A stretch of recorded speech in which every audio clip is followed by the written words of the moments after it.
It's the one place in Las Vegas where National Geographic shares their global experience with our local adventurers. We've got camps for all the kids. We see why home has always meant Nevada. And there are many more stories at the Springs Preserve where all that matters is what's elemental.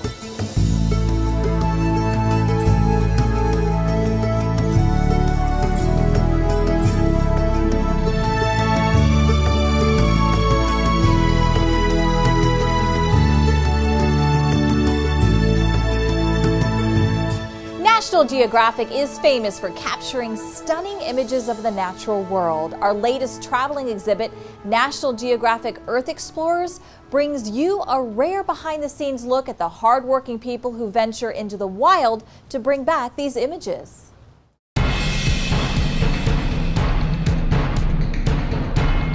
I like how this exhibit puts people in the shoes of the explorers. Everything from just how do you get to a place to what you're actually doing there, some of the dangers that you might face getting there. It makes the science fun and exciting and kind of shows us that it's actual humans and people who are going out there and getting these amazing photographs and this amazing video. It doesn't take itself. People risk life and limb to capture extreme environments on film. National Geographic Earth Explorers tells the story of how they reach these places by putting you right in the explorer's car. People can sit in different vehicles like the explorers would and stand in a hot air balloon. There's some augmented reality exhibits with this, so that will be kind of a fun, different way for people to interact with the exhibit. All really exciting, full body physical experience. This exhibit covers exploration of 6 different regions around the Earth: oceans, mountains, caves, savannas, rainforests, and polar zones. Younger kids are going to get a lot of play in this exhibit.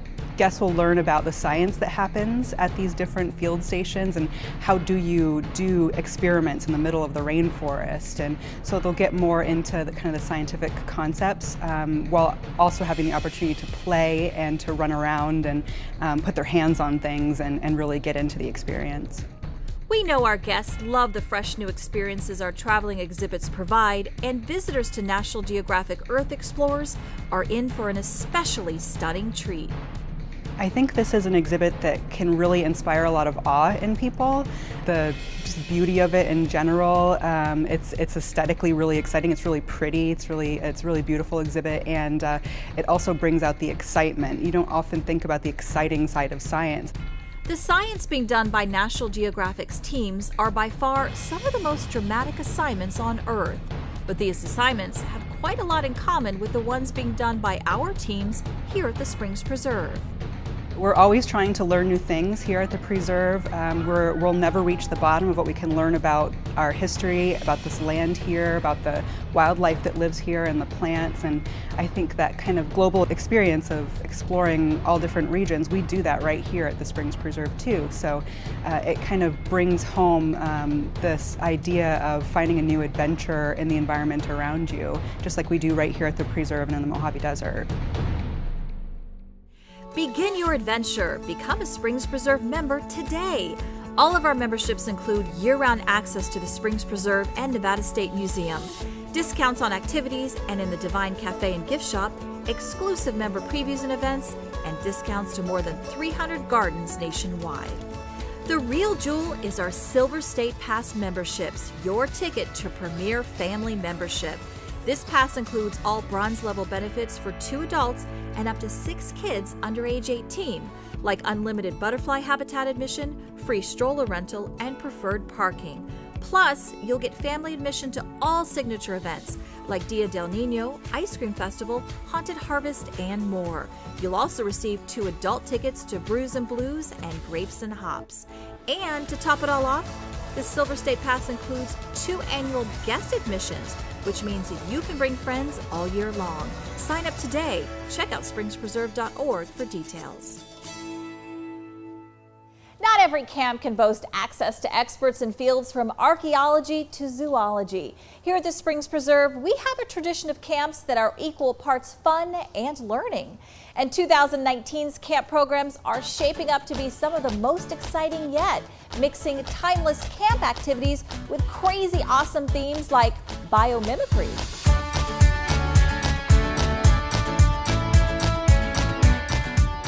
this year's theme for Spring Break Camp is Eureka! Inspired by the wild. And it's all about biomimicry. So that's the idea that scientists, engineers, designers look to nature for inspiration. Maybe that's how leeches caused you to have better laundry detergent, or how mushrooms will help us survive on Mars, or even how the Springs Preserve itself, the architecture was inspired by the desert animals around us. It's going to be really cool, and we have some special ideas up our sleeves. How do they come up with this stuff? It's funny because parents actually ask me all summer long, what do you do the rest of the year? And I always say, camp. It's a year-long project. We start with picking themes. We look at what's classic, what will different types of kids like, what's new and exciting. And then once we have the themes, we want to tie them to the Springs Preserve's mission. So what in this theme is environmentally sustainable or about our cultural history? Of course, picking camp themes isn't just about choosing the wildest topics. Springs Preserve camps are designed with scientific expertise to ensure that every camper goes home having learned something new that day. If we're doing a lesson about creepy crawlers, we'll go to our zoologist and say, what creepy crawlers do you guys have? We'll go to our archaeologist and say, what can you tell me about these fossils? Luckily, when experts, kids, and the Springs Preserve meet, great experiences are bound to happen. The Springs Preserve itself is the shining star of our camp program because we have access to all of our museums. We have experts in every topic imaginable. We have living animal collection, all sorts of really immersive experiences that you wouldn't get elsewhere, on top of which we've got a really cool playground and a train and fun science experiments and crafts that we can do. Our flagship program, our Adventure Camp, is going to be running for 8 weeks, and each week has its own independent theme. So you could come on week 1 and come on week 8 and have a completely different experience, or come on all the weeks in between. And then, of course, we have our signature activities each week as well. And with our 2 newest programs, Summer STEM Retreat and Springs Preserve Junior, there's a fun time in store for every camper in your crew. I'm actually really excited about our new programs this year. We're going to be expanding to what we call Springs Preserve Junior, and that's going to be for 3 weeks this summer, and it's exclusively for 5-year-olds. So they'll get to do all the fun stuff that the bigger kids can do, see the museum, see the animals, go to the pool, but we'll have some special activities that are just right up their alley, story times, snack times, and just a lot of cool learning for our little friends. Our other new program was created by popular demand for aspiring young scientists who couldn't get enough Springs Preserve summer camp. We have a lot of campers that hit that 11-year mark and still want to come to camp. So the very last week of camp, we're doing what we call the Summer STEM Retreat, and that's for ages 12 to 14. And it's going to be a really immersive, hands-on experience of all the cool careers here at the Springs Preserve. So you get to walk in the footprints of our zoologists or dig down in the dirt with our archaeologists and really get to see the cool science and engineering that we have in day-to-day life here. No matter which program you choose, curious kids of any age are sure to love the hands-on activities and fun the Springs Preserve has created just for them. There's no other place that I can think of in Las Vegas where you have that intersection of history, sustainability, hands-on science, expertise, and it's going to make for once-in-a-lifetime camp memories. Get ready to celebrate young artists from our community. The Springs Preserve is proud to once again host the prestigious Scholastic Art and Writing Awards. Dating back to 1923, these awards are the nation's longest-running recognition program for creative teens. As part of the exhibition, the patio gallery will be packed wall-to-wall with exciting paintings, sculptures, and writings submitted by talented youth from all across Southern Nevada. Thousands of submissions compete for a dozen juried prizes and a chance at national recognition. And with so many remarkable entries, you're sure to find something that wins you over. The collection is on display from January 27th through March 31st and is always well attended, so be sure to check out springspreserve.org for more information today. You won't want to miss it. Infernal heat, impenetrable caliche, and arid soil make it notoriously difficult to grow anything in the ground of Las Vegas. But expert and amateur gardeners alike are outsmarting the Nevada desert with container gardening. You might be surprised with how easy and satisfying it can be to start your own little patch of plants.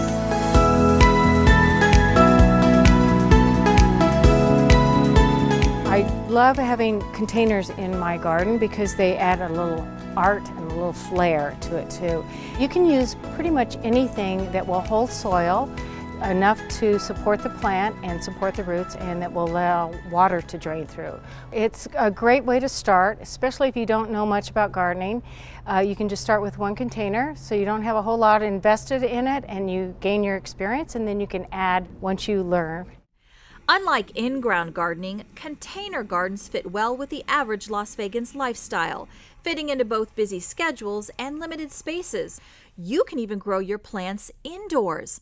All you need is soil, sunlight, water, and a container with drainage. And consider starting with easy successes like edible plants or cacti. You can have edible plants indoors in containers. You just need to make sure that they get enough sun exposure, and most edibles need at least 6 hours. Edible containers are great, and if you want to start with those, herbs are some of the easiest plants to kind of learn the tricks of the trade, if you will. They don't need a whole lot of attention, plus you can snip them off for your culinary uses or for teas and things like that. Cacti you can put indoors or outdoors, just make sure that you have the right exposure. And what's wonderful about containers is you can put them on wheels and move them around to kind of optimize those as well.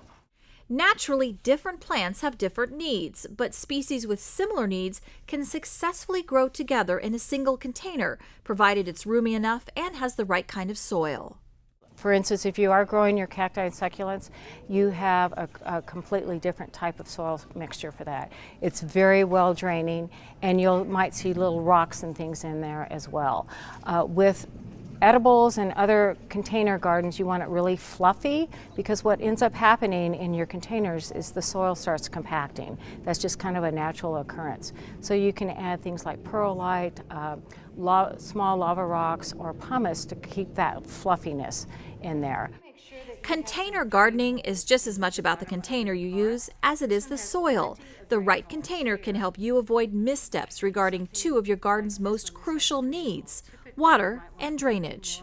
First of all, you need to know that containers typically dry out faster than in-ground beds. And it also depends on what type of container. Your terracotta pots, I love how they look, however they wick the moisture away, so they dry out even faster. The smaller containers dry out faster, and the more shallow containers dry out faster. You want to make sure that you have drain holes in your containers. So a lot of those wonderful ceramic pots don't have holes in the bottom, and so when you're pouring water into it, you think it's dry when the water's collecting at the bottom, and then it causes root rot and things like that. And be sure not to let some of the old gardening myths get in your way of success. A lot of times, and this is a mistake I made way back when, is I put rocks in the bottom of my container for the drainage, which in reality it makes the pot very heavy, but it also decreases the soil for the roots to grow in, and it also decreases the amount of water that can work. So don't use rocks. Typically what I'll use is either a paper towel down in the bottom or a coffee filter, and then that way the soil won't fall through and you can still get that drainage. Container gardening is a great way to beautify your home, optimize water use, and keep tasty culinary herbs at hand. If you're ready to try your green thumb at it, you're in luck. The Springs Preserve has upcoming classes covering topics such as Gardening 101, Natural Garden Design, Pruning, and Drip Irrigation. You can always drop by to talk to our experts about any questions you have. For more details, visit springspreserve.org. Our ever-popular butterfly habitat will soon reopen for the spring season here at the Springs Preserve. Featuring hundreds of butterflies and spanning several different species, this enclosed habitat provides the opportunity to enjoy and learn about these beautiful but elusive insects. Wander through the seasonal exhibit and witness the fascinating dance between free-flying butterflies, the plants that sustain them, and their important role as pollinators in the ecosystem. Beginning in March, the habitat will be open from 10 a.m. to 3 p.m. daily.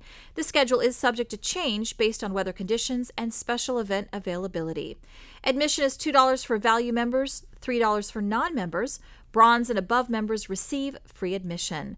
All guests ages 2 and up must be ticketed. For more information, see springspreserve.org. As the only source of life-sustaining water for miles around, the Springs Preserve has always been a gathering place. Probably for longer than we have recorded history, people and animals have sought refuge here, making it a logical choice for habitation. And thanks to extensive archaeological research, we found considerable evidence of housing structures on our property from those that once called this place home.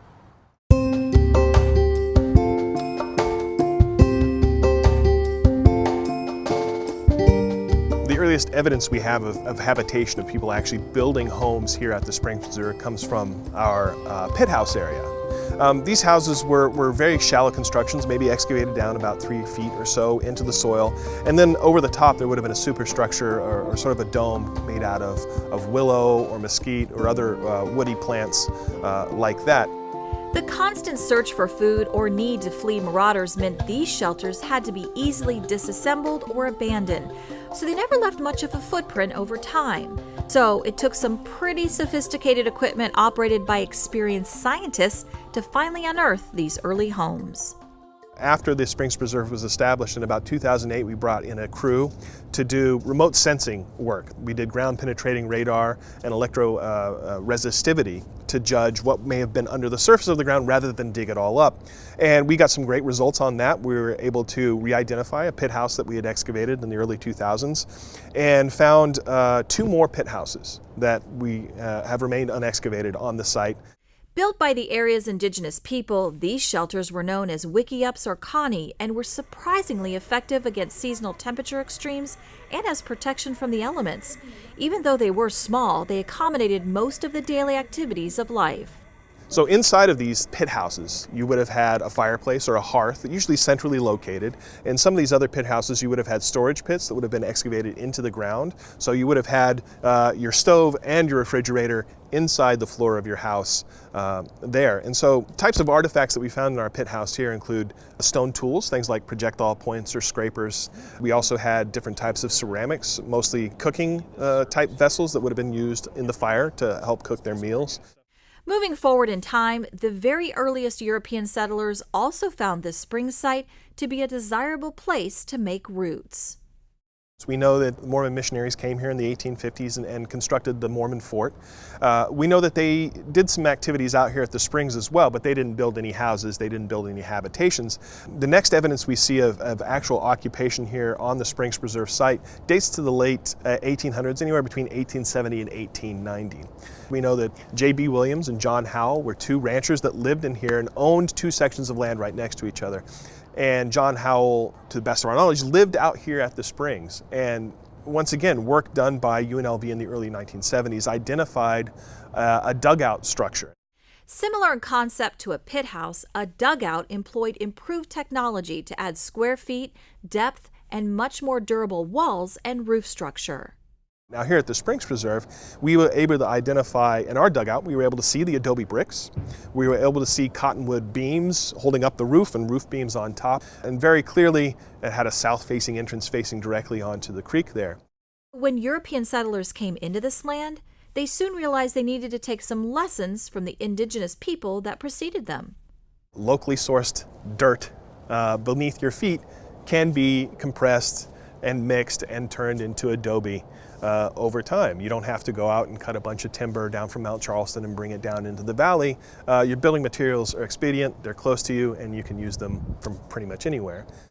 As pervasive as adobe construction is across the American Southwest, it was unusual to not find any on site here at the Springs Preserve.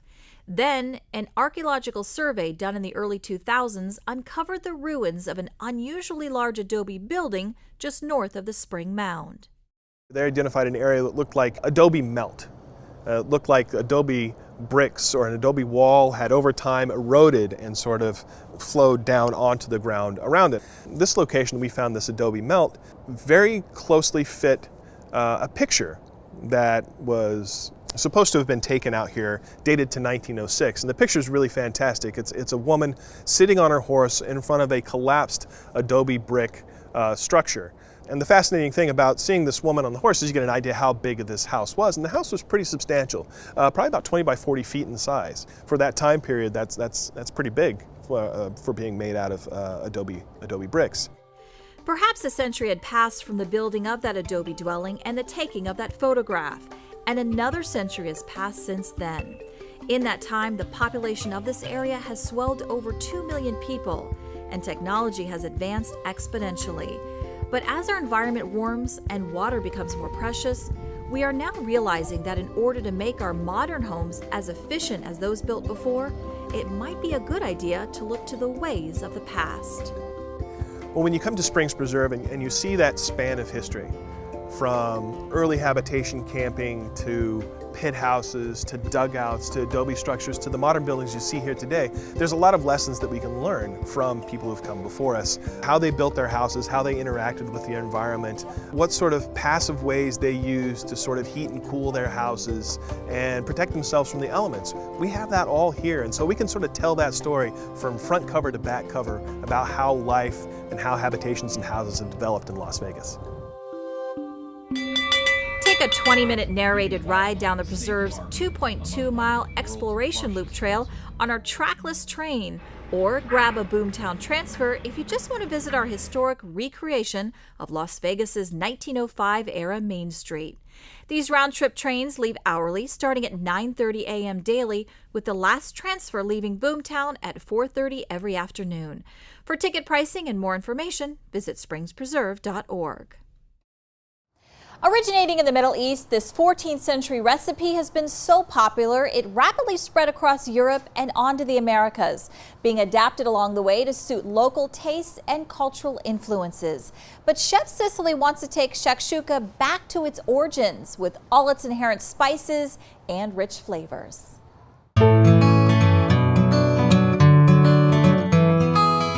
Howdy folks, I'm Chef Cicely and I am all shaken up at the Divine Cafe at the Springs Preserve today. I am making shakshuka. Shakshuka is traditionally a Mediterranean and Middle Eastern dish. It has different variations all over the globe, and we're going to put a couple of those variations on it today. The first one is a variation on the spice that is used. I have some paprika. Oh, and you'll see my pan is smoking right when I put it in. That's exactly what I want. I had some coriander, which is ground cilantro seeds. I have some cayenne pepper and some caraway. Now what I'm doing right now is, there's a good aroma coming off it there. I am toasting the spices. And you can see that as I do it, the spices all get brown. That is an Indian cuisine trick. And as soon as they're aromatic and start browning, I'm gonna put in some oil. Loosen those guys up. Next in goes some onions. And now I'm just gonna let all of those flavors meld and sizzle together. Now you'll see I'm using a cast steel pan.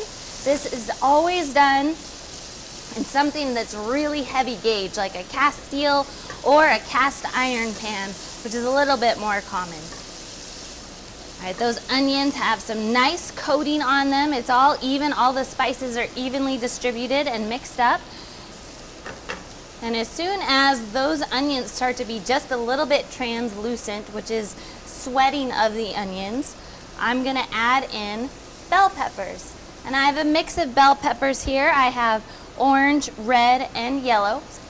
I could also put in garlic into this dish. Maybe give it a little bit of Italian flair. Some chefs like to put Tabasco in it and give it a little bit of Mexican flair. It's whatever wonderful hearty ingredients you have that you think are gonna go good with eggs. I've even heard it called eggs in purgatory, because I'm going to mix up all these ingredients, all these peppers and onions, and now once those peppers get a little bit sweaty, I'm going to throw in also some tomato. And let that get all mixed up in there, nice and even. I'd like to season it with a little bit of salt. And once I get this kind of sizzling all over and everything is really, really well combined, I'm going to make some little divots where I'll capture some eggs. By the time I'm done with this, it's gonna have every color you can think of, a mess of different vegetables. It'll have a mess of different peppers. Here comes number 4, some sliced up jalapeno. You could also use serrano chilies or Thai chilies if you want some real heat. All right, I'm gonna let that kind of sit and meld. And I've got good bubbles going around the side. That's the benefit of a pan like this. The heat comes up like this and falls back toward the center. And then as it heats up on the edges first, and then as the middle starts to bubble, there we go, from that heat falling in from the top and the bottom. I am going to drop that heat down while I grab my soon-to-be imprisoned eggs, so that the egg, or some bubbling so that it continues to cook and heat up. Now, if you're not too confident on cracking eggs direct, you can do this into a little bowl or even into the mouth of the ladle and then pop it into those little divots. Now this gets taken off of the heat completely from here, and it's gonna go into the oven that is at 375 for about 10 minutes or so. And I will pull it out when the egg white is completely done, but the egg yolk is still nice and soft. About 8 minutes later, we are all set. And my eggs, as you can see, now fully in purgatory. So what I'd like to add on to this dish is some sliced avocado, as well as some sheep's milk feta, just to get all of these beautiful colors. And I didn't put a whole lot of salt in this dish. It doesn't really need much. Feta cheese actually has quite a bit of salty flavor to it. So to add that is just the perfect amount of spice. The eggs captured in with all of those beautiful peppers and tomatoes is a great way to have breakfast any time of the day. Thanks for joining me at the Divine Cafe at the Springs Preserve. I hope to see you soon. We've got a great list of festive events to help you shake off those winter blues. First, on February 16th, soulful sounds and cuisine fill our senses as we celebrate the contributions of African Americans to our community with music, food, and dance at our annual Black History Month festival. On March 2nd, we run away with Cirque du Soleil, where you can join dozens of Cirque artists and more than 1,000 community members for a 5K run or 1-mile fun walk. This annual event includes music from cast and crew, photo opportunities with performers, and a circus play area for children. Our spring plant sale returns March 23rd through the 24th. This sale features thousands of native and desert-adapted plants that are not commonly found for sale in the valley, and our garden staff will be on hand to help you get those plants off to a great start in your landscape. April brings out the child in all of us with our very popular Dia del Niño celebration on the 27th. We honor children and celebrate childhood with clowns and magicians, face painting, a petting zoo, live entertainment, and much more. As the weather warms in May, we look to cool it down with 2 of our most popular events. On the 11th, we feature Red Hot Blues and Ice Cold Brews at our annual Brews and Blues Festival. We offer up dozens of artisan beers, and local restaurants and vendors will have plenty of tasty food options on hand. Then, a week later on the 18th, we satisfy our sweet tooth at our annual Ice Cream Festival. This family-friendly event will feature stations serving ice cream sundaes, novelties, floats, and ice cream cones, an ice cream eating contest, and more. So make your plans and get your tickets early, as all these events are very popular and sell out fast. There's really no better place to welcome spring than at the Springs Preserve. There's a lot more to discover, so join us next time here at the Springs Preserve, where the explorers of National Geographic, the excitement of campers, centuries of home builders, and even a little bit of rain mingle to bring new life to Las Vegas.